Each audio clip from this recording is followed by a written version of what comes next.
Smoking causes cancer. Smoking kills. புகைப்பிடித்தல் புற்றுநோயை உண்டாக்கும் மற்றும் உயிரை கொல்லும். Consumption of alcohol is injurious to health. மது அருந்துதல் உடல்நலத்திற்கு கேடு. Subscriber real life incident inspired by subscribers. இந்த சந்தாதாரர்களின் உண்மை பேசும் சம்பவம் உங்களால் உருவாக்கப்பட்டவை.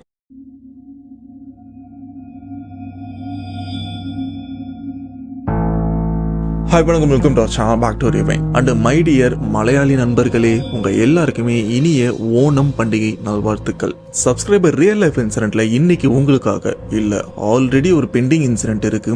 அதுதான் இதுக்கு முன்னாடி 2 இன்சிடென்ட் போஸ்ட் பண்றேன் அப்படின்னு சொல்லியிருந்தேன். அதோ சுடுகாடு சம்பந்தப்பட்ட உண்மை சம்பவம். அதுல ஒரு உண்மை சம்பவத்தை பார்த்திருப்பீங்க. அண்ட் இன்னொரு சுடுகாட்டில் நடந்த உண்மை சம்பவம் பெண்டிங்கும் இருக்கு. அதை தான் இன்னைக்கு நீங்க பார்க்க போறீங்க. பட் எடிட் பண்ணி பார்த்ததுக்கு அப்புறம் தான் தெரிஞ்சது அந்த இன்சிடென்ட்டோட டியூரேஷன் வெறும் 15 நிமிஷம் தான் அப்படின்னு.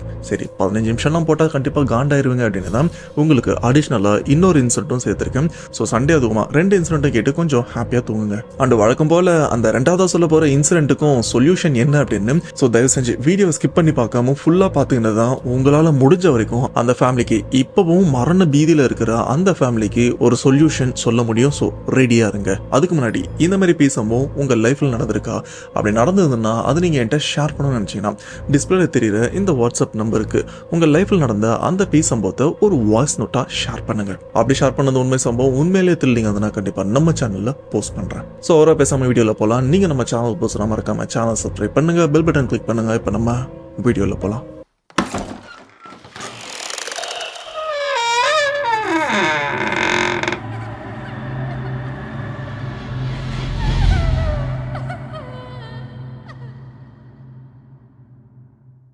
ஓகே, ஃபர்ஸ்ட் நம்ம பார்க்க போற உண்மை சம்பவத்தை நமக்கு ஷேர் பண்ண சப்ஸ்கிரைபர். இவருடைய நேம் சரவணன். இவர் சென்னை ஆவடியும் சேர்ந்தவர். அண்ட் இந்த சம்பவம் சென்னை ஆவடியில் தான் நடந்திருக்கு. ஆனா இந்த சம்பவம் இவருக்கு நடக்கல. இவரு கூட வேலை செய்யற வேலையாட்களுக்கு தான் இந்த ஒரு பேய் சம்பவமும் நடந்திருக்கு.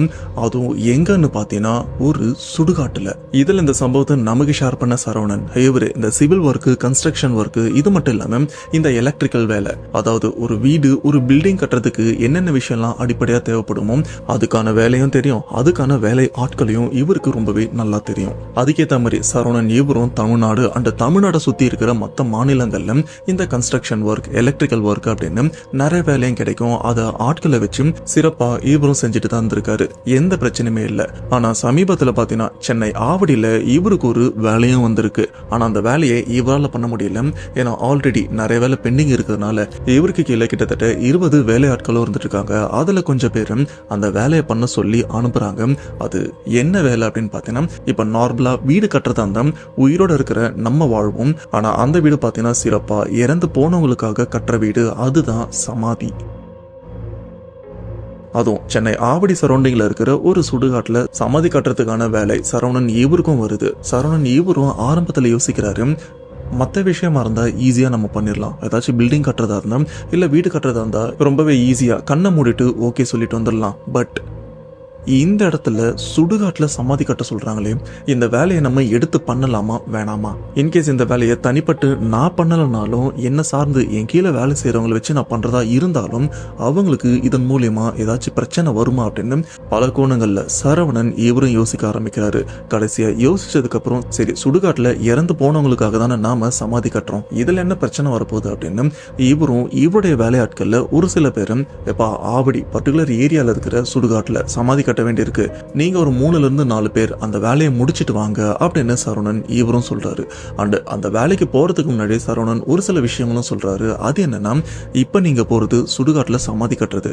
அண்ட் அந்த இடத்துல நீங்க சமாதியை மற்ற விஷயங்கள்ல ஈஸியா கட்டிட்டு வருவீங்க பாத்தீங்களா, அதாவது இந்த காம்பவுண்ட் செவரு மற்ற விஷயத்த வந்து ரொம்பவே சீக்கிரமா அவசர அவசரமா கட்டிட்டு வந்துருவீங்க. ஆனா அந்த மாதிரி அந்த இடத்துல பண்ண வேண்டாம். நல்லா டைம் எடுத்து பொறுமையா வேலையெல்லாம் முடிச்சுட்டு, லேட் ஆனாலும் பரவாயில்ல வேலையெல்லாம் முடிச்சுட்டு தான் அங்கிருந்து வரணும் அப்படின்னு சரவணன் கொஞ்சம் அழுத்தமா சொல்லியிருக்காரு. இதுக்கு 2 காரணமும் இருக்கு. ஒன்னு என்னன்னு பாத்தீங்கன்னா, இங்க வேலைக்கு ஆளுங்க வந்தாங்க, சட்டுப்புட்டுன்னு ஏதோ பண்ணானுங்க, பண்ணி முடிச்சுட்டு போயிட்டானுங்க, ஏதோ வேலை பார்த்த மாதிரியே தெரியல அப்படின்னு அந்த வேலையை கொடுத்தவங்க ஃபீல் பண்ணக்கூடாது.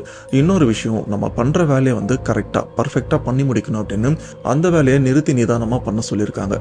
இது கூடவே சரவணன் இவருக்கு இப்ப இறந்து போன ஒருத்தருக்காக சமாதி கட்டுறாங்களே அவங்கள ரொம்பவே நல்லா தெரியும். சொல்ல போனா அந்த நபர் போலீஸ்லயும் வேலை பார்த்திருக்காங்க. அண்ட் அவங்களுக்கு ஒரு பொண்ணு இருந்திருக்காங்க. அவங்களுக்கு உடல் ரீதியா பிரச்சனை இருக்கிறதுனால 2023 இறந்தும் போயிருக்காங்க. அப்படி இறந்து போனா அவங்களுக்கும் சமாதி கட்டுற கான்ட்ராக்ட் சரவணன் இவருக்கும் வர வேண்டியது. பட் அந்த நேரத்துல வேலை போல அதிகமா இருந்ததுனால இவரும் அந்த ஒரு விஷயத்த பண்ண முடியல. பட் 2024 ஜனவரி மாசம் அப்பாவன போலீஸ் அவரும் உடம்பு சரியில்லை அப்படின்னு இறந்துட்டு இருக்காரு. இப்போ அவருக்காக தான் இந்த இடத்துல சமாதியும் கட்டுறாங்க. நல்லா இந்த பலபலன்னு மார்பிள்ஸ் கல் எல்லாம் வச்சுதான் அந்த சமாதியும் கட்டுறதுக்கு ஏற்பாடும் நடந்துட்டு இருக்கு. சரியா 2024 செப்டம்பர் வாரத்துல பாத்தீங்கன்னா இறந்து போன போலீஸ் அவருக்கும் சமாதி கட்டுறதுக்கான ஏற்பாடு, அந்த மெட்டீரியல் செங்கல், மார்பிள் கல்லு, சிமெண்ட், மண் அப்படின்னு லோடு எல்லாமே வந்துட்டும் இருக்கு. இதுல சரவணன் இவர் என்ன பண்றாருன்னா கொஞ்சம் சேஃப்டிக்காக 2 வயசு பசங்க அண்டு 1 வயசானவர், இதுல வயசானவருக்கு ஓரளவுக்கு அனுபவம் இருக்கிறதுனால அவரை இந்த 2 வயசு பசங்களுக்கும் கொஞ்சம் சப்போர்ட்டா கொஞ்சம் பாதுகாப்பா அவரையும் விட்டுருக்காங்க. இப்ப அந்த சுடுகாட்டுல செங்கல், மண்ணு லோடு எல்லாமே வந்துட்டு இருக்கு. ஸோ அந்த லோடு வர வரைக்கும் நாம இங்க இருந்து பாத்துக்கலாம் அப்படின்னு சரவணன் இவரும் அந்த சுடுகாட்டில் வெயிட் பண்ணிட்டு இருக்காங்க. இதுல அந்த லோடு எடுத்துட்டு வந்தவங்க சார் சுடுகாட்டுல எல்லாம் வர முடியாது அப்படின்னு அவங்களும் சொல்ல, பட் சரவணன் இவரும் எப்படியோ அவங்க கிட்ட கொஞ்சம் ரெக்வஸ்ட் பண்ணி அவங்களையும் உள்ள வர வச்சு அங்க இருக்கிற அந்த செங்கல், மண் எல்லாத்தையுமே அந்த பர்டிகுலர் இடத்துல அன்லோடும் பண்ணிட்டு இருக்காங்க. இதுல இருந்து அடுத்த நாள் தான் அந்த சமாதி கட்டுறதுக்கான வேலையும் ஆரம்பிக்க போகுது. அதுக்கேத்த மாதிரி அந்த 2 வயசு பசங்க அந்த பர்டிகுலர் இடத்துல சமாதி கட்ட போறாங்களே அந்த இடத்துல செடி கொடிலாம் இருந்துட்டு இருக்கு. அதை கிளீன் பண்ணிட்டு அந்த இடத்த அளவு எடுத்துட்டு இருக்காங்க, எவ்வளவு பெருசு சமாதி கட்டலாம் அப்படின்னு. ஸோ இந்த பண்ற விஷயத்த அங்க இருக்கிற பசங்க அப்பப்போ போட்டோ எடுத்து ஓனரான சரவணன் இவருக்கும் அப்டேட் பண்ணிட்டே இருக்காங்க. இந்த ஒரு விஷயத்த சரவணன் இவரும் பாக்குறாரு. அண்ட் மதியானம் போல பசங்களுக்கு கால் பண்ணி சரிடா எல்லாமே ஓவர், இப்ப நீங்க சமாதி கட்ட ஆரம்பிங்க அப்படின்னு மதியானத்துக்கு மேல போன் பண்ணி சொல்றாங்க. அதுக்கேற்ற மாதிரி இந்த இடத்துல பசங்க சமாதியை கட்டிட்டும் இருக்காங்க. இப்படியே சாயங்காலம் வரைக்கும் அந்த சமாதி கட்டுற வேலையும் முடியுது. அண்ட் அந்த இடத்துல இந்த சிலுவை வைக்கிற எல்லா விஷயத்தையுமே ரெடி பண்ணிட்டாங்க. அண்ட் ஒரு சில பொருள் இப்ப வாங்கி இந்த இடத்த ரெடி பண்ண வேண்டியிருக்கு. ஸோ அதனால அந்த 2 வயசு பசங்கள 1 வயசு பையன் அவர் என்ன பண்றாருன்னா இப்போ வேலையை கொடுத்த சரவணன் இவரு பட்டாபிராம்ல டைட்டில் பார்க் ரெடி ஆயிட்டு இருக்கு பாத்தீங்களா, அந்த இடத்துல தான் சரவணன் இவரும் வேலை பார்த்துட்டு இருக்காரு. அண்ட் அவர்கிட்ட தான் காசும் இருக்கு. இதனால இப்ப சுடுகாட்டுல வேலை செஞ்சுட்டு இருக்கிற 2 வயசு பசங்கள்ல ஒருத்தர் மட்டும் சரவணன் இவரை பாக்குறதுக்காக ஆவடியில இருந்து பட்டாபிராம வராங்க. ஆவடியில இருந்து பட்டாபிராம் ரொம்ப தூரம்லாம் கிடையாது, கிட்டதான். அதுக்கேற்ற மாதிரி அந்த வயசு பையனும் சரவணன் இவரை பார்த்து காசும் வாங்குறாங்க. அண்ட் கூடவே இவங்க சாப்பிடுறதுக்கான காசும் வாங்கிக்கிறாங்க. அப்போ சரவணன் ஒரு விஷயத்த அழுத்தி சொல்றாரு. அது என்னன்னா, டேய் இப்ப நீங்க வேலை செய்யறது சுடுகாடு, மத்த இடம் மாதிரி இந்த இடத்தெல்லாம் நினைக்க கூடாது.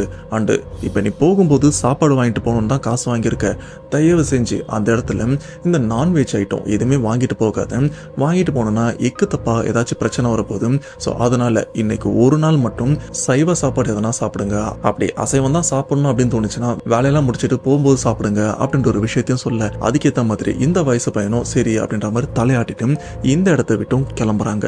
அப்படி அந்த வயசு பையன் அங்க இருந்து கிளம்புன கொஞ்ச நேரத்துல பாத்தீங்கன்னா இப்ப சுடுகாட்டுல வேலை செஞ்சுட்டு இருக்கிற அதுல இந்த வயசு பையன் இப்ப இங்க காசு வாங்கிட்டு வர்றாருல அவருக்கும் கால் பண்ணி, டேய் காசெல்லாம் வாங்கிட்டல, வரும்போது சாப்பாடும் வாங்கிட்டு வந்துடுறா, ரொம்பவே பசிக்குது. அண்டு ஆவடியில பர்டிகுலரா இந்த மார்க்கெட் ஏரியால பீஃப் பிரியாணி கடையும் இருக்கு, அங்க உனக்கு எனக்கும் பீஃப் பிரியாணியும் வாங்கிக்கோ, கூட கொஞ்சம் நல்லி எலும்பும் வாங்கிக்கோ அப்படின்னு சொல்ல, அதுக்கேற்ற மாதிரி பையன் இவனும் அங்க போயிட்டு பீஃப் பிரியாணியும் வாங்குறாங்க. அப்படி மாட்டிறைச்சி கலந்த அந்த சாப்பாடை வாங்கினதுக்கு அப்புறம் திரும்பவும் அந்த சுடுகாட்டுல இருக்கிற வயசு பையன் இந்த வயசு பையனுக்கு கால் பண்ணி, டே அப்படியே கொஞ்சம் சரக்கு மது கொஞ்சம் வாங்கிட்டு வாடா அப்படின்னு சொல்ல, அதுக்கேற்ற மாதிரி அந்த பையனும் மது கடைக்கு போயிட்டு கொஞ்சம் இவங்க குடிக்கிறதுக்காக மது பாட்டில்களும் வாங்குறாங்க. இப்படி மாட்டிறைச்சி கூட நல்லி எலும்பு இது கூடவே மது சரக்கு பாட்டில்லாம் வாங்கிட்டு வந்து இவங்க எங்க உட்காந்து சாப்பிடுறாங்கன்னு பாத்தீங்கன்னா அந்த இடத்துல நிறைய சமாதிகள்லாம் இருக்கும் பாத்தீங்களா, அதுல ஒரு சமாதி மேல உட்காந்துதான் அந்த 3 பேருமே அந்த அசைவ சாப்பாடை சாப்பிடவும் ஆரம்பிக்கிறாங்க. இப்படி இந்த இடத்துல இவங்க மாட்டிறைச்சியை சாப்பிட்டுட்டு இருக்கும்போது பாத்தீங்கன்னா இவங்களுக்கு கொஞ்சம் தள்ளி அங்க இங்க புதர் மாதிரி செடிகளும் இருந்துட்டு இருக்கு. அந்த செடிகள் கிட்ட ஏதோ உள்ள பூந்து அந்த இடத்தையே அப்படியே உழுக்குற மாதிரி ஒரு விஷயமும் நடக்க, இதை அங்க இருக்கிற பசங்க எல்லாம் பார்த்துட்டு என்னடா அது அப்படின்னு யோசிக்க, அதுல ஒருத்தர் என்ன சொல்றாருன்னா, டேய் இவ்வளவு நேரம் இந்த இடத்துல இந்த பன்னிங்கெல்லாம் மேய்ஞ்சிட்டு இருந்ததுலாம் அதுலயும் சின்ன பண்ணி தான் அது உள்ள போயிட்டு ஏதோ பண்ணிட்டு இருக்க போல இருக்கு, மற்றபடி வேற எதுவும் இல்லை, நீ சாப்பிடு அப்படின்னு சொல்ல, இதுக்கப்புறம் அந்த மாட்டிறைச்சியும் இவங்க வெளுத்து கட்டுறாங்க. இப்படி சாப்பிட்டு முடிச்சதுக்கு அப்புறம் கொஞ்ச நேரத்திலே அவங்க வாங்கி வச்ச அந்த மதுவை அருந்தவும் ஆரம்பிக்கிறாங்க. இப்படி சரக்குலாம் குடிச்சு முடிச்சதுக்கு அப்புறம் சரிடா இருக்கிற கொஞ்சம் நஞ்ச வேலையெல்லாம் முடிச்சுட்டு சீக்கிரம் கிளம்பிடலாம் அப்படின்னு அந்த மிச்சம் இருக்கிற வேலையை பார்க்கலாம் அப்படின்னு இவங்களும் வேலையில இறங்குறாங்க. இதுல ஒரு வயசு பையன் கொஞ்சம் எக்ஸ்பீரியன்ஸ் ஆன ஆளு. பட் இப்ப போயிட்டு சாப்பாடு அண்ட் காசுலாம் வாங்கிட்டு வந்தார்ல, அந்த பையனுக்கு வேலை அதிகமா தெரியாது. அவரு ஒரு ஹெல்ப்பர் மாதிரி தான். செங்கல் எடுத்துட்டு வருவாரு, மண்ணு அண்ட் ஏதாச்சும் விஷயம் எடுத்துட்டு வந்து கூட உதவி பண்ணுவாரு. இப்ப அந்த வயசு பையனை வந்து ஹெல்ப்பர் அப்படின்னே சொல்லலாம். ஏன்னா 2 வயசு பையன் இருக்கிறதுனால கொஞ்சம் கன்ஃபியூஸ் ஆகுது. ஏன்னா அவங்க நேமும் சொல்லல. இப்போ இந்த இடத்துல வேலை பார்த்துட்டு இருக்கிற வயசு பையன் கூட இருக்கிற ஹெல்ப்பர் கிட்ட டேய் இந்த பொருளை எடுத்துட்டு வாடா அப்படின்னு சொல்ல, அப்ப ஹெல்ப்பர் பையன் அவர் என்ன பண்றாருன்னா அந்த பொருள் எடுக்கிறதுக்காக கொஞ்சம் தள்ளியும் போறாரு. அண்ட் அந்த பொருளை எடுக்கும் போது பாத்தீங்கன்னா அந்த பொருள் இருக்கிற இடத்துல இருந்து கொஞ்சம் தள்ளி ஒரு பெரிய மரமும் இருக்கு. ஆனா அந்த மரத்துல பாத்தீங்கன்னா 2 கிளைகள் மட்டும் தனியா இருக்கிற மாதிரியும் இருக்கும். அந்த கிளைகளுக்கு நடுவுல பாத்தீங்கன்னா ஒரு உருவமும் இருக்கு. ஆனா அந்த உருவம் பார்க்கறதுக்கு எப்படி இருக்குன்னா தலையில இருந்து கால் வரைக்கும் முடி தொங்கிட்டும் இருக்கு. பார்க்கறதுக்கு ரொம்பவே அகோரமாவும் அண்டு பயத்தை கிளப்புற மாதிரியும் அந்த உருவத்தோட தோற்றம் இருக்கு. இதை பார்த்து இந்த ஹெல்ப்பர் பையன் அலறவும் ஆரம்பிக்கிறாரு. ஆனா இந்த ஹெல்ப்பர் பையன் இவரு அலறதுக்கு முன்னாடி உண்மையிலே இங்க இருக்கிறது உருவம் தானா இல்ல வேற ஏதாச்சும் இல்ல நான் தான் கற்பனை வளர்த்துட்டு இருக்கேனா அப்படின்னு அந்த பையன் என்ன பண்றாருன்னா கையில செங்கல் வச்சிருக்காரு. அந்த செங்கலை கையில வச்சுட்டு கொஞ்சம் ஒரு 2 அடி முன்னாடி போயிட்டு உண்மையிலே அங்க இருக்கிறது என்னன்னு தெரிஞ்சுக்கணும் அப்படின்னு இவரும் கொஞ்சம் முன்னாடி போய் பாக்குறாரு. பார்த்தா உண்மையிலேயே அங்க இருக்கிறது பெயின் புரிஞ்சதுக்கு அப்புறம் இவருக்கு கை கால்லாம் நடுங்கவும் ஆரம்பிக்குது.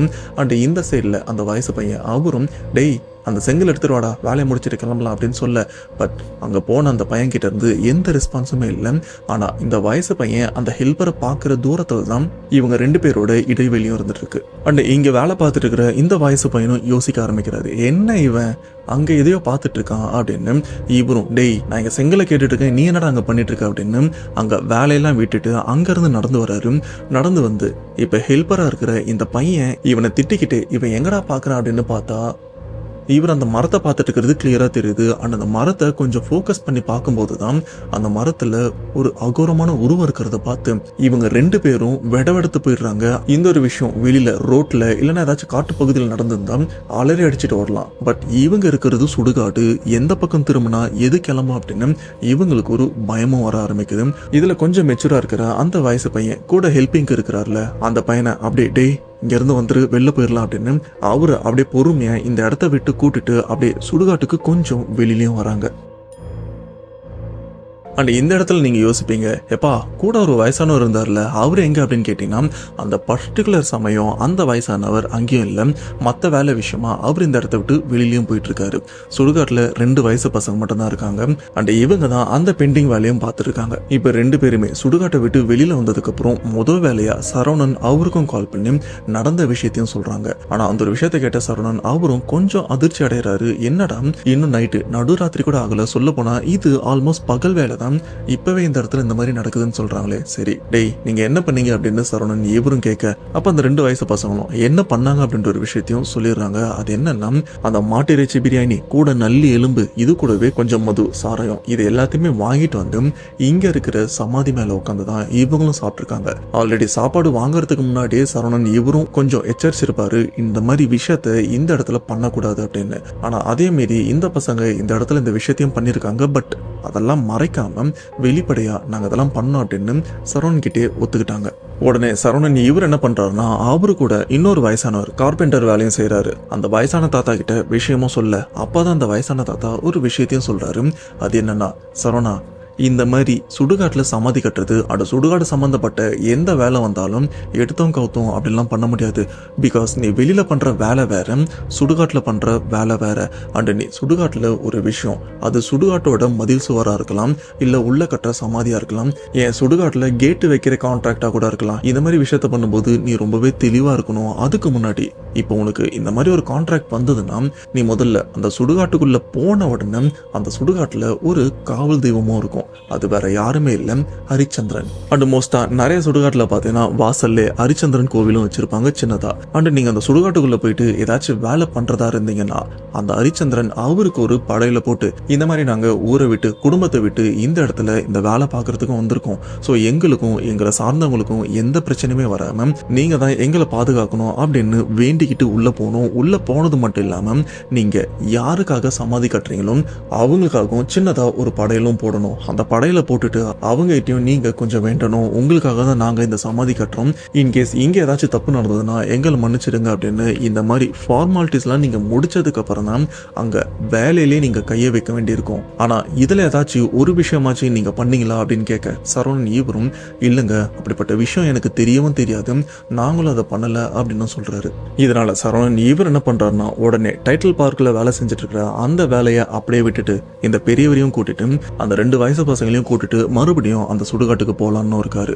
பட் அதுல 2 வயசு பசங்கள அந்த ஹெல்பர் அவர் வர மாதிரி இல்ல, ரொம்பவே பயந்துருக்காரு. கூட மெயினா வேலை பார்க்குற அந்த வயசு பையன் அவரோட பொருட்கள்லாம் இந்த பாண்டு குளிர் அப்படின்னு ஒரு சில விஷயம் அங்கேயும் விட்டுட்டு வந்திருக்காங்க பயத்துல. சோ இதனாலேயே அந்த வயசு பையன் சரி நீங்க வரீங்கன்னா நானும் கூட வரேன் அப்படின்னு இப்போ சரவணன் வேற ஒரு வயசானவர் அண்ட் அந்த வயசு பையன் இந்த 3 பேருமே அந்த பெரியவர் சொன்ன மாதிரி அங்க இருக்கிற ஹரிச்சந்திரன் கோயிலுக்கு ஒரு சின்னதா ஒரு படையல் அண்ட் யாருக்கு சமாதி வைக்கிறாங்களோ அவங்களுக்கு ஒரு படையல் இந்த மாதிரி விஷயத்த பண்றதுக்காகவும் போறாங்க.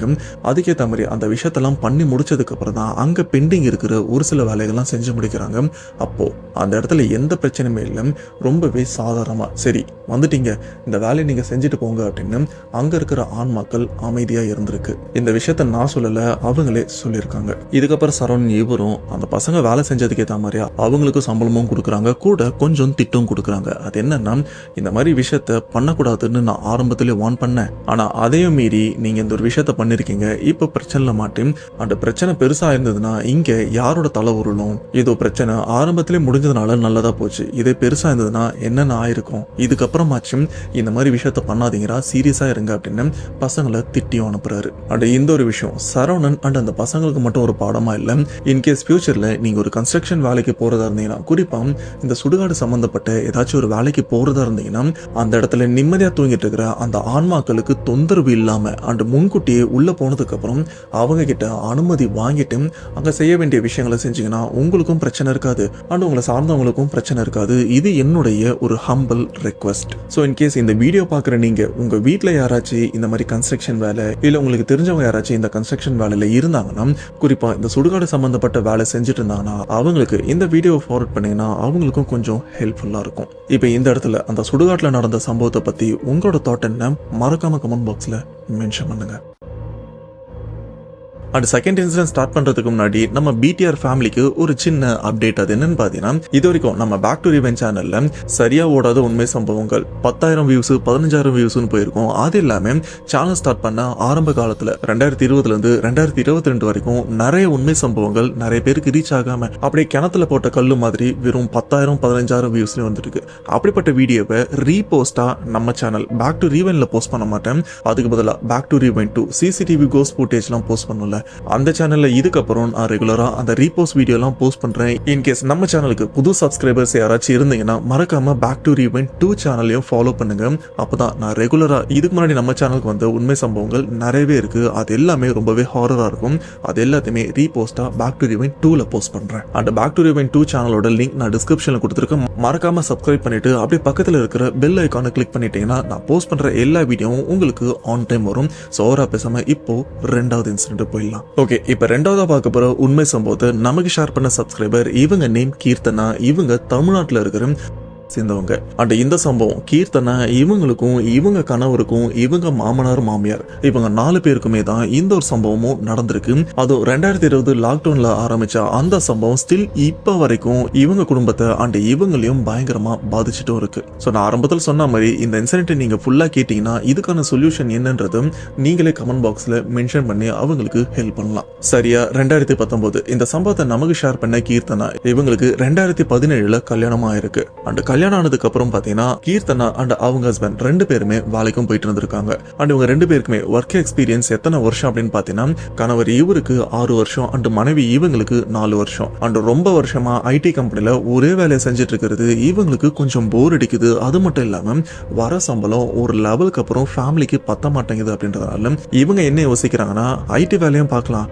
அண்ட் ஃப்ரீ டைம்ல நம்ம ஏதாச்சும் ஒரு ஷாப் இல்லைன்னா ஒரு பிசினஸ் ஸ்டார்ட் பண்ணலாம் அப்படின்னு இவங்களும் யோசிச்சுட்டு இருக்க. இஃப் இன் கேஸ் அந்த பிசினஸ் ஸ்டார்ட் பண்ணா கூட இருக்கிற மாமனார் மாமியார் அவங்களுக்கு ஒரு சில விஷயத்த சொல்லி கொடுத்துட்டு நம்ம இல்லாத டைம்ல அவங்கள பார்த்துக்க வைக்கலாமே அப்படின்னு இவங்களும் பிளான் பண்ணிட்டு இருக்காங்க. அண்ட் இவங்க இருக்கிறது என்னென்ன பிசினஸ் பண்ணலாம், சாக்லேட் பிசினஸ் பண்ணலாமா இல்ல இந்த dry fruits, tea, coffee powder இந்த மாதிரி பிசினஸ் பண்ணலாமா அப்படின்னு யோசிச்சுட்டு இருக்கேன். ஏன் இது எல்லாமே நம்ம ஷாப்ல கிடைக்கிற மாதிரி ஒரு கடையை நம்ம திறக்க கூடாது, கொஞ்சம் பெருசா, சொல்ல போனா சூப்பர் மார்க்கெட் மாதிரி. இப்ப இவங்களுக்கு பிளானிங்கும் கிடைச்சிருச்சு. கொஞ்சம் ஃபேமஸான ஏரியால எந்த இடத்துல இந்த டூரிஸ்ட் சுற்றுலா பயணிகள் வந்து அதிகமா நடமாடுறாங்க அப்படின்ற ஒரு விஷயத்த இவங்களும் பாக்குறாங்க. அப்படி பார்க்கும்போது இந்தந்த லொகேஷன்ல நிறைய டூரிஸ்ட்லாம் வராங்க. இந்த இடத்துல நம்ம கடையை திறந்தோம்னா கண்டிப்பா இவங்க வந்து வாங்குறதுக்கு நிறையவே வாய்ப்பு இருக்கு அப்படின்னு ஒரு 2-3 லொகேஷனை சூஸ் பண்றாங்க. அதுல பர்டிகுலரா ஒரு இடத்துல தான் கூட்டம் கொஞ்சம் அலைமோதுது. ஆனா ஆல்ரெடி அந்த இடத்துல ஒரு சில கடைகள்லாம் இருந்துட்டு இருக்கு. ஆனா அந்த இடத்துல வெறும் சாக்லேட் இருக்கிற கடை மட்டும் தான் இருந்திருக்கு, வேற எங்கேயுமே. அதாவது அந்த பர்டிகுலர் இடத்துல பாத்தீங்கன்னா இந்த ட்ரை ஃப்ரூட்ஸ், டீ தூள், காஃபி தூள் இந்த மாதிரி எதுவுமே விற்கல அப்படின்னு இவங்க நோட் பண்றாங்க. இதுதான் கரெக்டான இடம் அப்படின்னு ஒரு இடத்தையும் பாக்குறாங்க. அண்ட் இவங்க போன நேரமா என்னன்னு தெரியல, அந்த இடத்துல ஒரு கடையை விற்க போறாங்க அப்படின்னு அரசல் புரசலா இவங்களுக்கும் விஷயம் தெரிய வருது. அண்ட் சைலண்டா அந்த ஓனரையும் போய் பாக்குறாங்க. ஒரு அமௌண்ட் கொடுத்து அந்த கடையை இவங்களும் விலைக்கு வாங்கிடுறாங்க. ஆனா அந்த கடை கொஞ்சம் பெருசுதான். இப்ப இந்த கடையை வாங்கின கையோட அந்த கடையை கொஞ்சம் ஆல்டர் பண்ணி அதுல நிறைய சரக்குகள்லாம் இறக்கி, அதாவது பொருட்கள்லாம் இறக்கி கூடிய சீக்கிரத்துல கடையை திறக்கலாம் அப்படின்னு பிளான் பண்ணிட்டு இருக்காங்க. அதுக்கேற்ற மாதிரி ஹோல்சேல் கடையில இருந்து நிறைய ட்ரை ஃப்ரூட்ஸா இருக்கட்டும், டீ தூள், காஃபி தூள் அப்படின்னு நிறைய விஷயங்களை வாங்கி அந்த கடையை திறக்கிறதுக்கான ஏற்பாடு எல்லாமே பண்ணிட்டு இருக்காங்க. அண்ட் ஆல்மோஸ்ட் அந்த கடையும் ரெடி ஆயிடுச்சு. ஜஸ்ட் ஓபன் பண்ணா போதும். அதுக்கேற்ற மாதிரி உள்ள சரக்கு எல்லாமே இவங்க அரேஞ்ச் பண்ணி எல்லாத்தையுமே பக்காவா செட் பண்ணிட்டாங்க. ஆனா அப்பதான் கீர்த்தனா அண்ட் அவங்க கணவர் இவங்க 2 பேருக்குமே ஒரு சின்ன கமிட்மெண்ட், ஒரு சின்ன ப்ராப்ளமும் வருது. அது என்னன்னு பாத்தீங்கன்னா, என்னதான் இவங்க 2 பேரோட சொந்த ஊரு ஊட்டியா இருந்தாலும் இவங்க 2 பேர் சென்னையில இருக்கிற பெரிய ஐடி கம்பெனில தான் வேலை பார்த்துட்டு இருக்காங்க. இதுல கீர்த்தனா அண்ட் அவங்க கணவர் ஒரே கம்பெனில ஒரே டிபார்ட்மெண்ட்ல தான் வேலை பார்த்துட்டு இருக்காங்க. அண்ட் ஒரே டிபார்ட்மெண்ட் அப்படின்றதுனால பார்த்து பழகி அதுக்கப்புறம் தான் காதலிச்சு கல்யாணம் பண்ணிக்கிட்டாங்க. இப்ப அவங்க கம்பெனில இவங்க 2 பேரையுமே உடனே கால் பண்ணி வரவும் சொல்லியிருக்காங்க. இப்ப கம்பெனில இவங்களை கால் பண்ணி வர சொன்னதுக்கான நோக்கம் என்னன்னு பாத்தீங்கன்னா, ஊர் ஃபுல்லா குறிப்பா சைனால இதோ கொடூரமான வைரஸ் எல்லாம் பரவிட்டு இருக்கு. அடுத்த இந்த 3 வாரம் வரைக்கும் யாருக்குமே லீவும் கிடையாது. குறிப்பா சாட்டர்டே சண்டே யாருக்குமே லீவு கிடையாது. அண்ட் கொஞ்சம் பெண்டிங் வேலை எல்லாம் இருக்கு. இந்த வேலை முடிக்கிறதுக்கு கரெக்டா 3 வாரம் லீவ் போடாம வேலை செஞ்சீங்கன்னா 3 வாரத்துல இந்த வேலையெல்லாம் முடிச்சிடலாம். அதெல்லாம் முடிச்சு கொடுத்ததுக்கு அப்புறம் இங்க இருக்கிற சிஸ்டம் எல்லாம் எடுத்துட்டு நீங்களும் வீட்டுக்கு போயிருங்க, வீட்டுல இருந்து ஒர்க் ஃப்ரம் ஹோம் வேலை பாருங்க அப்படின்ற ஒரு விஷயத்தையும் சொல்ல, இங்க கீர்த்தனா அண்ட் அவங்க கணவர் அடடா இப்பதான் கடையை ஓபன் பண்ண போறோம், அதுக்குள்ள இந்த மாதிரி சொல்றாங்களே அப்படின்னு இவரும் யோசிக்க, சரி வேலை முக்கியம் அப்படின்றதுனால இவங்களும் கொஞ்சம் அமைதியா வேலை பார்த்துட்டே இருக்காங்க. இப்படி வேலையில எந்த பிரச்சனையுமே இல்லை, வேலையெல்லாம் பார்த்து முடிச்சு வீட்டுக்கும் அனுப்பிடுறாங்க. கொஞ்சம் ரிலாக்ஸ் ஆகுது. பட் இவங்க ஃபீல் பண்ற விஷயம், இப்ப அங்க லாக்டவுன்னா வாங்கி போட்ட சரக்குலாம் என்ன ஆகுறது அப்படின்னு. சரி பாத்துக்கலாம் அப்படின்னு இவங்களும் ஊருக்கு போறாங்க. அந்த ஊருக்கு போன உடனே சின்ன சின்ன பெண்டிங் வேலை எல்லாம் கடையில இருக்கு, அது என்னன்னு பார்க்கலாம் அப்படின்னு கீர்த்தனா அவங்க கணவர் போயிட்டு கடையை திறக்கிறாரு. கடையை திறந்து பார்த்தா ஒரு பயங்கரமான பேரதிர்ச்சி. சொல்ல போனா இவரோட நெஞ்சில ஒரு பெரிய இடியே விழுந்தா எப்படி இருக்கும் அந்த மாதிரி ஒரு அதிர்ச்சியா அந்த கடைக்குள்ளேயும் பாக்குறாரு. அது என்னன்னா, அந்த கடையோட நடுவுல பாத்தீங்கன்னா ஒரு 20ல இருந்து 25 வயசு இருக்கிற ஒரு பையன் அண்ட் 40ல இருந்து 45 வயசு இருக்கிற ஒரு பெண், இவங்க 2 பேருமே நிர்வாணமா அந்த கடையில தூக்கு மாட்டி தூங்கிட்டும் இருக்காங்க. இந்த ஒரு விஷயத்த பார்த்த கீர்த்தனா அவங்க கணவர் அப்படியே ஆடி போறாரு, எப்படி இந்த ஒரு விஷயம் நடந்திருக்கும் அப்படின்னு. ஏன்னா இந்த கடையை பூட்டினதுக்கு அப்புறம் இந்த கடையோட சாவி கொத்து இவர்கிட்ட, அதாவது கீர்த்தனா அவங்க ஹஸ்பண்ட் கிட்ட தான் இருக்கு. ஆனா இந்த கடையில இந்த ஷட்டரை திறந்து மட்டும்தான் உள்ளேயும் வர முடியும், வேற எந்த வழியும், சொல்ல போனா இந்த எக்ஸாஸ்ட் ஃபேன் வைக்கிறதுக்கு ஒரு சின்ன ஓட்டம் இருக்கும்ல, அந்த வழியா உள்ள வரதுக்கு கூட வழியே கிடையாது. பூட்டினபடி தான் இருக்கு. அப்படிப்பட்ட இந்த கடவுள்ல எப்படி அந்த பையனும் அந்த பெண்ணும் தூக்கு மாட்டி இருந்திருப்பாங்க. அண்ட் அவங்க 2 பேருமே நிர்வாணமா இருக்காங்க. இது மட்டும் இல்லாம அப்பதான் கீர்த்தனா அவங்க கணவர் அந்த அதிர்ச்சியிலேயே அந்த கடையை சுத்தி பாக்குறாரு.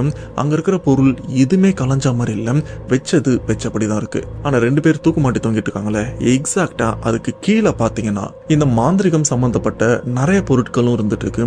ஒரு பெரிய வளையம் போட்டு அதுல இந்த நட்சத்திர குறியீடு எல்லாம் போட்டு மெழுகுத்தி சேவல் கோழி அறுத்து ஏதோ நிறைய படையெல்லாம் பண்ணி இந்த மாந்திரிகம் சூனியம் செய்யப்பட்ட ஒரு சில விஷயங்களை அந்த இடத்துல பார்த்து இவருக்கு அதிர்ச்சியும் தாக்க முடியல. உடனே கீர்த்தனா அவங்க கணவர், கீர்த்தனா அண்ட் அவங்க அம்மா அப்பா இவங்க 3 பேருக்குமே கால் பண்ணி கடைக்கும் வர சொல்றாங்க. கொஞ்ச நேரத்துல அவங்க 3 பேருமே கடையில வந்து பார்க்கும்போது அவங்களுக்கும் அந்த அதிர்ச்சி தாங்கவே இல்லை. உடனே அந்த கதவோட ஷட்டரையும் சாத்திடுறாங்க. இப்படிப்பட்ட இந்த ஒரு விஷயம் எப்படி நடந்திருக்கும் அப்படின்னு. அண்ட் கீர்த்தனா அவங்க கணவர் அவங்க அப்பா மேலேயே சந்தேகப்பட ஆரம்பிச்சிட்டாரு. ஏன்னா கடைசி இந்த 3 வாரம் கீர்த்தனா அவங்க கணவர் ஊர்லயே இல்ல, ஊர்ல இருக்கிறது அப்பா அம்மா மட்டும்தான். இவங்களுக்கு தெரியாம இந்த விஷயம் எப்படி நடந்திருக்கும் அப்படின்னு அவங்க அப்பா கிட்டையும் கேட்க, பட் அவங்க அப்பா ரொம்பவே மனசு கஷ்டப்பட்டு அழவும் ஆரம்பிக்கிறாரு. சொந்த பிள்ளைக்கு நான் இந்த மாதிரி விஷயம்லாம் பண்ணுவேனா அப்படின்னு. இதுக்கப்புறம் கீர்த்தனா இவங்க என்ன சொல்றாங்கன்னா, இந்த ஒரு விஷயத்த நாம இப்படியெல்லாம் விடக்கூடாது. அண்ட் இங்க 2 டெட் பாடியும் இருக்கு. இவங்க இங்க வந்து இறந்து போனாங்களாம், இல்ல இங்கேயோ இறந்ததுக்கு அப்புறம் இங்க வந்து இந்த மாதிரி மாட்டி வச்சிருக்காங்களான்னு தெரியல. இது ஒரு மர்மமா இருந்துட்டு இருக்கு. இந்த ஒரு விஷயத்த கண்டிப்பா நம்ம போலீஸ் கிட்ட சொல்லணும் அப்படின்னு உடனே போலீஸ்க்கும் கால் பண்ணி இன்ஃபார்ம் பண்றாங்க. அண்ட் போலீஸும் அந்த இடத்துல வந்து இன்வெஸ்டிகேட் பண்றாங்க. ஆனா போலீஸே கீர்த்தனா அவங்க கணவரோட அப்பா அம்மா அவங்க மேல சந்தேகப்படவும் ஆரம்பிக்கிறாங்க. ஏன்னா இந்த 3 வாரம் கீர்த்தனா அவங்க கணவர் ஊர்லயே இல்ல, அதனால அவங்கள சந்தேகப்பட முடியாது. ஆனா அப்பா அம்மா ஊர்ல தான் இருக்காங்க, அவங்களுக்கு தெரியாம இந்த ஒரு விஷயம் எப்படி நடந்திருக்கும் அப்படின்னு போலீஸ் அவங்களும் சந்தேகப்பட்டு கேட்டது மட்டும் இல்லாம அவங்க 2 பேருமே கொஞ்சம் டார்ச்சர் பண்ணி கேட்டிருக்காங்க. ஒரு லெவலுக்கு அப்புறம் போலீஸ் அவங்களுக்கே புரியுது இந்த ஒரு விஷயத்துக்கும் இவங்களுக்கும் சம்பந்தம் கிடையாது, இதுல வேற எதுவும் இருக்கு அண்ட் ரொம்பவே மர்மமா இருக்கு அப்படின்னு அங்க இருக்கிற போலீஸ் அவங்களே ஃபீல் பண்ணதான் சொல்றாங்க. இதுக்கப்புறம் கீர்த்தனா அண்ட் அவங்க கணவர் வீட்டுல தூங்கிட்டு இருக்காங்க. அப்படி தூங்கிட்டு இருக்கும்போது கீர்த்தனா இவங்களுக்கு ஒரு கனவும் வருது. அந்த கனவுல பாத்தீங்கன்னா ஒரு பெண் நல்லா வெள்ளையா இருக்காங்க, அதுக்குன்னு பேய் மாதிரி வெளுத்து போய் நல்லா வெள்ளை வெள்ளைன்னு இருக்குமே அப்படி கிடையாது. ஒரு பெண் பாக்குறதுக்கு நல்லா அழகா நல்லா கலரா வெள்ளையா இருக்காங்க. அண்ட் அப்படிப்பட்ட அந்த பெண் கருப்பு புடவை கட்டிக்கிட்டு ஒரு பெரிய அக்னி குண்டம் முன்னாடி உட்காந்து இந்த மந்திரங்கள்லாம் உச்சரிச்சு ஏதோ இந்த பில்லி சூனியம் வைக்கிற மாதிரியும் தெரியுது. அண்ட் அந்த இடத்துல பாத்தீங்கன்னா 4 உருவ பொம்மையும் இருக்கு. அதுல 2 உருவ பொம்மை ஆண் பெண் வயசான மாதிரியும் இருக்கு. அண்ட் 2 உருவ பொம்மை கொஞ்சம் நல்லா வயசு பசங்க மாதிரி ஒரு 25ல இருந்து 30 வயசு இருக்கிற பையன் பொண்ணு மாதிரியும் இருக்கு. இப்ப இந்த 4 பொம்மைகளை வச்சு அந்த இடத்துல அந்த பெண் இந்த மாந்திரிகம் ஏதோ பண்ணிட்டு இருக்காங்க. அதுலயும் அந்த வயசானவரோட பொம்மை எடுத்து அந்த மாந்திரிக பெண் என்ன பண்றாங்கன்னா ஒரு ஆணி எடுத்து அந்த வயசான ஆண் பொம்மையோட கால்ல அப்படியே குத்துறாங்க. இந்த குத்துற விஷயத்தெல்லாம் பக்கத்துல இருந்து கீர்த்தனா இவங்க பாக்குற மாதிரியும் இருக்கு. அண்ட் அலறி அடிச்சுட்டு முழிச்சு பாக்குறாங்க. அதுக்கப்புறம் தான் இவங்களுக்கு தெரியுது இது ஒரு கனவு அப்படின்னு. இதுக்கப்புறம் போயிட்டு நல்லா தண்ணி குடிச்சிட்டு மறுபடியும் வந்து தூங்குறாங்க. ஆனா தூங்கும் போதும் சேம் அதே கனவு திரும்ப திரும்ப வந்துட்டும் இருக்கு.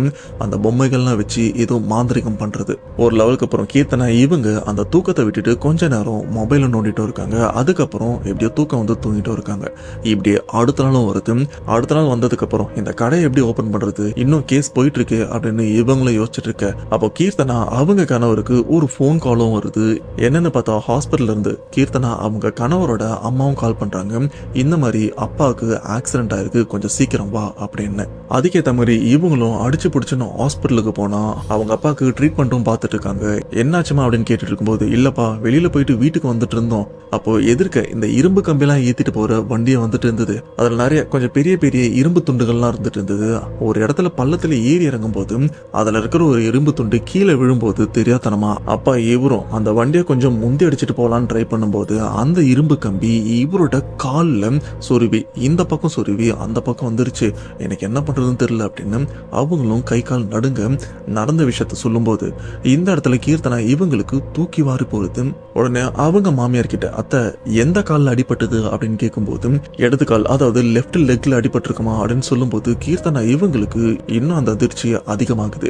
ஏன்னா அந்த கனவுல பாத்தீங்கன்னா சேம் கனவே ரிப்பீட்டடா வந்திருந்ததுல அதுல அந்த ஆண் வயசான பொம்மையில பாத்தீங்கன்னா இந்த இடது காலில் தான் அந்த ஆணியை வச்சும் குத்திருப்பாங்க. இப்போ அப்படிப்பட்ட இடத்துல தான் இவங்க மாமனாருக்கும் அடிபட்டிருக்கு. ஒரு பெரிய ராடே குத்தி இந்த சைடும் எலும்பெல்லாம் உடைச்சிட்டு வந்திருக்கு. இதெல்லாம் பார்க்கும்போது கீர்த்தனா இவங்களுக்கு தப்பா தான் படுது. ஏன்னா இதுக்கு முன்னாடி இவங்க கடையில 2 பேர் இறந்து போயிருக்காங்க. கீழே இந்த மாந்திரிகம் செய்யப்பட்ட பொருட்கள்லாம் இருந்தது. இப்போ சம்பந்தமே இல்லாம இந்த கனவு நைட்டு ஃபுல்லா ரிப்பீட்டடா வந்தது. அதுக்கேத்த மாதிரி காலையில மாமாக்கு ஆக்சிடென்ட் ஆயிருக்கு. சேம் அதே மாதிரி அப்ப ஏதோ தப்பு நடக்குது அப்படின்னு இவங்களுக்கும் கிளியரா புரிய உடனே அவங்க கணவரை தனியா கூட்டு போயிட்டு இந்த மாதிரி விஷயத்த சொல்ல அவங்க கணவருக்கு இந்த ஒரு சந்தேகம் ஆரம்பத்திலே இருந்திருக்கு. ஆனா நமக்கு யாரு இந்த பில்லி சூனியம் இந்த செய்வனெல்லாம் வைக்க போறா, அண்ட் எங்க ஃபேமிலி சரௌண்டிங்ல வந்து அப்படி யாருமே பண்ண மாட்டாங்க, இன்கேஸ் உங்க ஃபேமிலி சரௌண்டிங்ல அப்படி யாராச்சும் இருக்காங்களா அப்படின்னு கேட்கும்போது கீர்த்தனா அவங்களும் எங்க சைட்ல யாருமே இல்லை அப்படின்னு அவங்களும் சொல்ல அப்ப வேற யாரு தான் இந்த மாதிரி பண்றாங்க அப்படின்னு அவங்களுக்கும் புரியாம குழம்பியும் இருக்காங்க. சரி ஒன்றும் இல்லை, அப்பா கொஞ்சம் டிஸ்சார்ஜ் ஆகிட்டோம், அதுக்கப்புறம் நம்ம ஏதாச்சும் கோவில் இல்லைன்னா மாந்திரிகவாதி பார்த்து இதை பற்றி விசாரிக்கலாம், ஃபர்ஸ்ட் இவர் கவனிக்கலாம் அப்படின்னு அப்பா அவருக்கு ட்ரீட்மெண்ட் பார்த்துட்டும் இருக்காங்க. ஆனால் இவங்க மென்டலி ஃபிக்ஸ் ஆகிட்டாங்க. இதுக்கப்புறம் நாம மாந்திரிகை பார்த்து எங்களை சுற்றி என்ன பிரச்சனை நடக்குதுன்னு நாங்கள் தெரிஞ்சுக்கணும் அப்படின்னு. இப்போ அப்பா இவருக்கும் ட்ரீட்மெண்ட் முடிஞ்சிருச்சு. ஒரு 3 நாள்ல இருந்து 1 வாரம் வரைக்கும் ஹாஸ்பிட்டலில் பெட் ரெஸ்ட்ல தான் இருக்கணும். ஏன்னா உள்ள இருக்கிற எலும்புலாம் கொஞ்சம் நொறுங்கி இருக்கு. இப்போ எதுவுமே ஸ்டெயின் பண்ணக்கூடாது, அதனால பெட் ரெஸ்ட்ல இருக்கணும் அப்படின்னு அப்படின்னு சொல்லியிருக்காங்க. இப்படியே கடைசியா அந்த ஒரு வாரம் முடிஞ்சதுக்கு அப்புறம் அவரையும் டிஸ்சார்ஜ் பண்றாங்க. இப்ப எல்லாருமே வீட்டுக்கு வந்துடுறாங்க. வீட்டுக்கு வந்ததுக்கு அப்புறம் கீர்த்தனா அவங்க கணவர் யோசிக்கிற விஷயம், ஓகே இப்ப கொஞ்சம் நாம ரிலாக்ஸ் ஆயிட்டோம், நாளைக்கு நாம போயிட்டு ஏதாச்சும் மாந்திரிகரை பார்க்கலாம் அப்படின்னு இவங்களும் அக்கம் பக்கத்துல விசாரிச்சு ஒருத்தருடைய கான்டாக்ட் நம்பரையும் வாங்கி வச்சுக்கிட்டாங்க. சரி காலையில போலாம் அப்படின்னு இருக்காங்க. ஆனா அன்னைக்கு நைட்டே அதுக்கான தடங்களும் வருது. வழக்கம் போல இவங்க எல்லாருமே தூங்கிட்டும் இருக்காங்க. அப்படி தூங்கிட்டு இருக்கும்போது பார்த்தீங்கன்னா கீர்த்தனா இவங்களுக்கு மறுபடியும் அதே கனவும் வருது. அந்த கனவுல அந்த அழகான வெள்ளையா இருக்கிற ஒரு பெண் கருப்பு புடவெல்லாம் கட்டிட்டு மறுபடியும் அந்த இடத்துல மாந்திரிகம் பண்ணிட்டு இருக்காங்க. அப்படி இவங்க முன்னாடி இருக்கிற அந்த 4 பொம்மை இருக்குல்ல, அதுல அந்த வயசு பையன் மாதிரி இருக்கிற ஒரு பொம்மை எடுக்கிறாங்க. அது வேற யாருமே இல்லை, கீர்த்தனா அவங்களுடைய கணவர் தான். இப்ப அந்த பொம்மையை கையில வச்சுட்டு மந்திரங்கள்லாம் சொல்றாங்க. சொல்லி முடிச்சதுக்கு அப்புறம் ஆணி எடுத்து அந்த பொம்மையோட கையில ஒரு குத்தும் குத்துறாங்க. இப்போ அந்த கை பகுதி பார்த்தீங்கன்னா ஓட்டையும் ஆயிருக்கு. இந்த ஒரு விஷயத்தை கீர்த்தனா அந்த பெண் பக்கத்துல உட்காந்து பார்த்துட்டு இருக்காங்க. இது எல்லாமே கனவு தான். பட் அந்த கனவுல இருக்கிற அந்த பெண் அந்த பொம்மையை கீர்த்தனா இவங்க பக்கம் திருப்பி இங்க நடக்கிற விஷயத்த நீ வெளியில சொல்லணும்னு நினைச்சாலும் இல்ல ஏதாச்சும் மாந்திரிகரை பார்க்கணும்னு நினைச்சாலும் இவன் கையில குத்தின இந்த ஆணியை இவன் தலையில குத்துறதுக்கு ரொம்ப நேரம் ஆகாது. இதுக்கப்புறம் இந்த கோயிலுக்கு போறதோ இந்த மாந்திரிகரை பார்க்குற விஷயம்லாம் வேண்டாம் அப்படின்னு கனவுல அந்த பெண் கீர்த்தனா இவங்களை வார்ன் பண்றாங்க, எச்சரிக்கிறாங்க. கீர்த்தனா அந்த இடத்துல அழுதுட்டு அப்படியே கண்ணு முழிக்கிறாங்க. அப்படி கண்ணை முழிச்சதுக்கு அப்புறம் நடந்த விஷயத்த கீர்த்தனா அவங்க கணவர்கிட்ட சொல்லும்போது அவரும் கொஞ்சம் பயப்படுறாரு, நமக்கு ஏதாச்சும் இந்த மாதிரி ஆயிருமோ அப்படின்னு. ஆனா அந்த மாதிரி ஆச்சா அப்படின்னு கேட்டீங்கன்னா பொழுது விடிஞ்ச உடனே அந்த சம்பவம் அவருக்கும் நடந்திருக்கு. கீர்த்தனா அவங்க கணவர் பொழுது விடிஞ்ச உடனே எந்திரிச்சிருக்காரு. அந்த எந்திரிச்சு இவங்க வீட்டுக்கு வெளியில தான் பல் துளக்கிட்டும் இருக்காரு. அப்படி பல் துளக்கிட்டு இருக்கும்போது பாத்தீங்கன்னா இவங்க வீட்டுக்கு பக்கத்துல இருக்கிற குடும்பம், அதுல அண்ணன் தம்பி அவங்க 2 பேருக்குள்ள சின்னதா விளையாட்டா ஒரு சண்டை வருது. அந்த சண்டை வந்ததுக்கு அப்புறம் 2 பேருமே அடிச்சுக்கும் ஆரம்பிக்கிறாங்க. ஆனா அந்த 2 பேருமே கீர்த்தனா அவங்க கணவருக்கு ரொம்பவே நல்லா தெரியும், என்ன இவனுங்க காலையில அடிச்சுக்கிறானுங்க அப்படின்னு. கீர்த்தனா அவங்க கணவர் அந்த 2 பேருமே தடுக்க போகும்போது பாத்தீங்கன்னா அதுல ஒருத்தருடைய கையில பாத்தீங்கன்னா இந்த ஸ்க்ரூ டிரைவர், அதாவது இந்த நட்டெல்லாம் கழட்டுவாங்க பாத்தீங்களா, ஒரு பெரிய ஸ்க்ரூ டிரைவர், அந்த ஸ்க்ரூ டிரைவரும் இருந்திருக்கு. இப்படி சண்டை போட்டு இருக்கும்போது தெரியாதனமா அந்த நபர் கீர்த்தனா அவங்க கணவர் கையில அந்த ஸ்க்ரூ டிரைவரை சொருவ இப்படி குத்தனா அந்த ஸ்க்ரூ டிரைவர் அந்த இரும்பு கம்பி பாத்தீங்கன்னா இந்த பக்கம் போய் இந்த பக்கம் வெளியில வந்துட்டு இருக்கு. சொல்ல போனா உள்ள இருக்கிற எலும்பு லைட்டா முறிவு கிராக் ஆயிருக்கு. அப்படி கிராக் ஆயிட்டு தான் வெளியிலேயே வந்திருக்கு. இந்த ஒரு விஷயத்த எதிர்ச்சியா வெளியில வந்து கீர்த்தனா அவங்க லைவா பார்த்ததுக்கு அப்புறம் அலறி அடிச்சு அழவும் ஆரம்பிக்கிறாங்க. ஏன்னா சேம் இதுதானே கனவுல வந்தது. இப்ப கீர்த்தனா ஆண்ட அவங்க கணவர் ரொம்பவே கஷ்டத்துல இருந்துட்டு இருக்காங்க. சொல்ல போனா அவங்க மாமனார் மாமியார் இவங்க எல்லாருமே இந்த 4 பேருமே ரொம்பவே கஷ்டத்துல தான் இருந்துட்டு இருக்காங்க. ரெடி பண்ண கடையை இப்பவும் இவங்களால திறக்கவும் முடியல. உள்ள இருக்கிற பொருள்லாம் கெட்டு போய் எக்ஸ்பயரும் ஆயிட்டு இருக்கு. சரி இந்த கடையை வித்துட்டு இருக்கிற காசை வச்சு வேற எங்கன்னா போயிடலாம் அப்படின்னு இவங்களும் பிளான் பண்ணி அந்த கடையை விற்கலாம் ட்ரை பண்ணா கூட அந்த கடையை இவங்களால விற்கவும் முடியல. சரி இந்த கடையில ஏதாச்சும் பிசினஸ் பண்ணலாம் அப்படின்னு பார்த்தா கூட அந்த கடவுள போயிட்டு தொழில்னு எந்த ஒரு விஷயம் பேச்சு கூட எடுக்க முடியல. அப்படி ஏதாச்சும் பேச்சு எடுத்தா அன்னைக்கு டே ஃபுல்லா இவங்களுக்கு கெட்டதா தான் நடக்கவும் ஆரம்பிக்குது. இப்படி 2020 ஆரம்பிச்ச விஷயம் ஸ்டில் இப்ப வரைக்கும் 2024 இந்த செப்டம்பர் வரைக்கும் பார்த்தீங்கன்னா இவங்களுக்கு ஒரு பெரிய கஷ்டமா தான் போயிட்டு இருக்கு. ஆனா ஒரே ஒரு ஆறுதலான விஷயம் பார்த்தீங்கன்னா இப்ப வரைக்கும் இவங்க வேலை செய்யற கம்பெனில இருந்து இவங்களுக்கு ரெகுலரா சம்பளம் வந்துட்டு இருக்கு. இருந்தாலும் ஒரு சைட்ல அந்த கடையை ரெடி பண்றதுக்காக கடன் வாங்கியிருப்பாங்க, அதுக்கு தான் இந்த சம்பளம் கரெக்டா போகுது. இவங்க ஃபேமிலிக்குன்னு எதுவுமே பண்ண முடியல, ஒரு பெரிய கஷ்டத்துல தான் இருந்துட்டு இருக்காங்க. அண்ட் பிரதர் இப்ப என் லைஃப்ல சொன்ன இந்த ஒரு விஷயம்லாம் ஏதோ கொஞ்சம் தான் சொல்லியிருக்கேன். சொல்ல போனா 100% ஒரு 40% தான் சொல்லியிருப்பேன். மீதி 60% விஷயம் என்னால சொல்லக்கூட முடியல. அப்படிப்பட்ட நாக்கு கூசுற முகம் சுழிக்கிற நிறைய விஷயங்கள் என் வாழ்க்கையில நடந்திருக்கு. அண்ட் அப்படிப்பட்ட விஷயத்த என்னால சொல்ல முடியாது. சிம்பிளா 18 வயதுக்கு மேற்பட்டவங்க பாக்குற மாதிரி தான் என் வாழ்க்கையில நிறைய விஷயம் நடந்திருக்கு. ஸோ அதை நான் சொல்ல விரும்பல அப்படின்னு சொல்லியிருக்காங்க. இப்போ இந்த வீடியோவை நீங்க ஃபுல்லா பார்த்துருப்பீங்க. கீர்த்தனா இவங்களுக்கு இப்போ என்ன பண்றதும் அப்படின்னு தெரியல. ஏன்னா இந்த 4 வருஷத்துல கீர்த்தனா இவங்களும் இவங்க லைஃப்ல நடக்கிற இந்த ஒரு விஷயத்த யாருக்கிட்டயாச்சும் சொல்லி சொல்யூஷன் கிடைக்குமா அப்படின்னு இவங்களும் சொல்றதுக்காக முயற்சி பண்ணியிருக்காங்க. ஆனா எப்பப்பெல்லாம் இவங்க முயற்சி பண்றாங்களோ அப்பெல்லாம் அவங்க கனவுல அந்த மாந்திரிக பெண் இவங்க வீட்டுல இருக்கிற யாருக்காச்சும் ஏதாச்சும் ஆக்சிடென்ட் நடக்கிற மாதிரி ஒரு சில விஷயத்த பண்ணிட்டு போகுது. அதாவது அந்த பொம்மை எடுத்து ஆணி வச்சு குத்திட்டும் போயிருக்கு. அந்த ஆணி எங்கெங்கெல்லாம் வச்சு குத்துதோ போதோ அந்த இடத்துலலாம் இந்த வீட்டில் இருக்கிற எல்லாருக்குமே அடிபடுது. அண்ட் ஒரு சில விஷயத்த சொல்றதுக்கே எனக்கே ரொம்பவே கஷ்டமா இருக்கு. அந்த அளவுக்கு அந்த கனவுல வர விஷயமும் நிஜமா தான் நடந்துட்டு இருக்கு. அண்ட் இந்த ஒரு விஷயத்த நம்மளுக்கு ஷேர் பண்ணும்போது கூட அவங்க ரொம்பவே பயத்துல தான் இருக்காங்க, இப்ப என்ன நடக்க போகுது அப்படின்னு. பட் நாங்களும் எத்தனை நாள் தான் பயத்துல இருக்கிறது, இந்த ஒரு விஷயத்துல இருந்து நாங்க வெளியில வந்தா போகுது அப்படின்னு அவங்களும் ரொம்பவே பயத்தோட ரொம்பவே ரெக்வஸ்ட் பண்ணி கேட்டிருக்காங்க. ஸோ பிடிஆர் ஃபேமிலி நீங்களே சொல்லுங்க, இப்படிப்பட்ட ஒரு பயங்கரமான பிரச்சனைல இருந்து கீர்த்தனா, அவங்க கணவர், மாமனார், மாமியார் இவங்க 4 பேருமே இந்த ஒரு விஷயத்துல இருந்து எப்படி வெளியில வர்றது, எந்த இடத்துக்கு போனா இந்த ஒரு விஷயத்துக்கு சொல்யூஷன் 100% கிடைக்கும் அப்படின்னு நீங்களே கமெண்ட் பாக்ஸ்ல சொன்னீங்கன்னா அவங்கள அதை பார்த்து படிச்சு உடனே இம்மீடியட்டா அந்த இடத்துக்கு போயிட்டு அந்த கெட்டதுல இருந்து அவங்களும் தப்பிப்பாங்க. அண்ட் கண்டிப்பா நீங்களே இப்ப டைப் பண்ண ஆரம்பிச்சிருப்பீங்க, இதுல இருந்து ஏதாச்சும் ஒரு விஷயத்தை பார்த்து அவங்களும் கண்டிப்பா வெளியில வந்துருவாங்க. அப்படி வெளியில வந்ததுக்கு அப்புறம் ஃபர்தரா என்ன நடந்தது அப்படின்றத ஃபியூச்சர்ல கண்டிப்பா நான் உங்களுக்காக அப்டேட் பண்றேன். இப்ப தயவு செஞ்சு கீர்த்தனா இவங்களுக்கு ஒரு சொல்யூஷன் நீங்களே சொல்லுங்க. அவ்வளவுதான் மக்களே, என்னால முடிஞ்ச வரைக்கும் கீர்த்தனா இவங்க லைஃப்ல நடந்த ரொம்பவே சோகமான ஒரு உண்மை சம்பவத்தை உங்களுக்கும் புரியும்படி சொல்லியிருப்பேன் அப்படின்னு நம்புறேன். அண்ட் ஃபர்ஸ்ட் பார்த்த சரவணன் அவருடைய இன்சிடென்ட்டும் அண்ட் செகண்ட் பார்த்த கீர்த்தனா இவங்க இன்சிடென்ட்டும் கேட்கும்போது உங்களுடைய தாட் என்ன மறக்காம கமெண்ட் பாக்ஸ்ல மென்ஷன் பண்ணுங்க.